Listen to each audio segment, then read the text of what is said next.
Hello everyone, আসসালামু আলাইকুম। শুভ দুপুর। আমি আজকে আপনাদের সামনে নতুন একটা রেসিপি বানাইতেছি। নতুন না, এটা পুরানি, তারপরও আমি আমার জন্য নতুন বানাইতেছি। এটা হচ্ছে ডাউলের বড়া। এখানে পেঁয়াজ কুচি কুচি দেওয়া আছে, কাঁচামরিচ, ধনে পাতা, ডাউল পেস্ট করা হয়েছে। তেলটা গরম করে নেওয়া হয়েছে ফ্রাই প্যানে, আস্তে করে দিতেছি। এটা হচ্ছে কারেন্টের চুলায় আমি বানাইতেছি।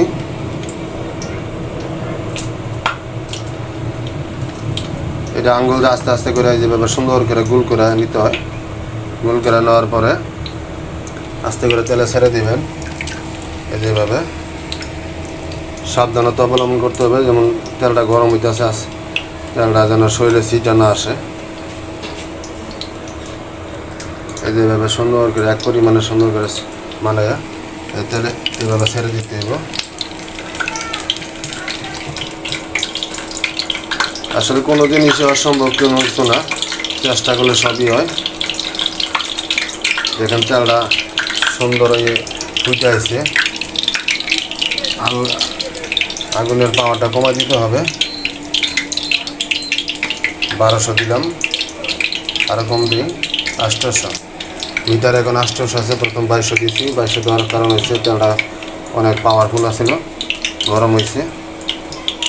এখন আস্তে আস্তে আগুনের আঁচটা দিতে হবে, কারণ তা নাহলে তেলটা শুকিয়ে আসবে। একদম আস্তে আস্তে ওইভাবে ভিতর থেকে সুন্দর নরম হয়ে আসবো। এই দেখেন কত সুন্দর বড়াটা, গরম ভাত খাইলে সেই রকম একটা অস্থির লাগবে। তেলে দিয়ে দিলাম, অনেক সুন্দর। দেখেন কি সুন্দর তেলটা বাগার গরম হইয়া ফুসকুনি করতেছে। আসলে কোনো কাজে ছেলে আর মেয়ে নাই, চেষ্টা করলে সবই সম্ভব। দিলাম,